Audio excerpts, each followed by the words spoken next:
Welcome to this week's edition of Gene and Cell Therapy Updates, covering the latest breakthroughs, brought to you by Lucid Quest.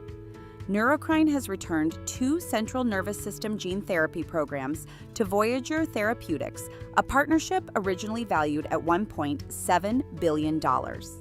The decision to hand back the programs is not related to any safety concerns, and Voyager will continue its focus on Parkinson's disease and Gaucher disease with the remaining programs.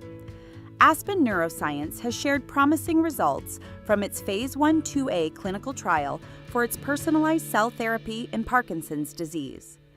The treatment using autologous dopaminergic neuronal precursor cells showed early improvements in patient-reported outcomes.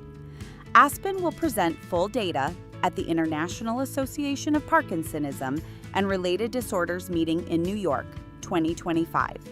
Capsida Biotherapeutics has received FDA clearance for a first-in-class gene therapy targeting STXBP1-related epileptic encephalopathy. The therapy, called CAP002, uses an engineered capsid to cross the blood-brain barrier while avoiding delivery to the liver.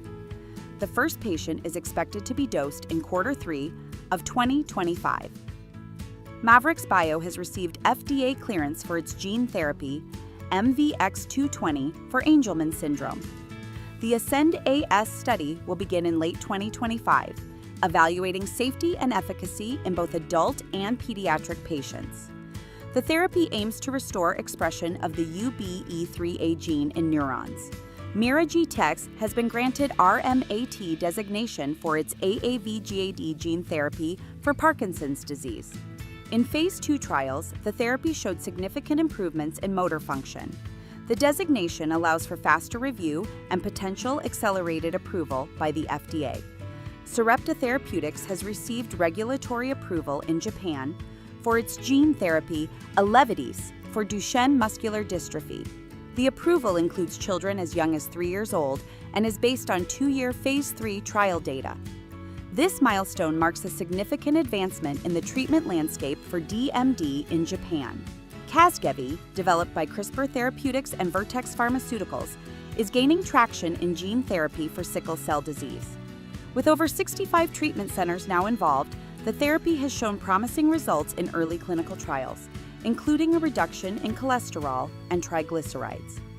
Regenxbio has announced that the FDA has granted priority review for its gene therapy, RGX-121, for mucopolysaccharidosis type 2, also known as MPS II. If approved, this therapy will be the first one-time treatment for MPS II. The target action date is November 9, 2025.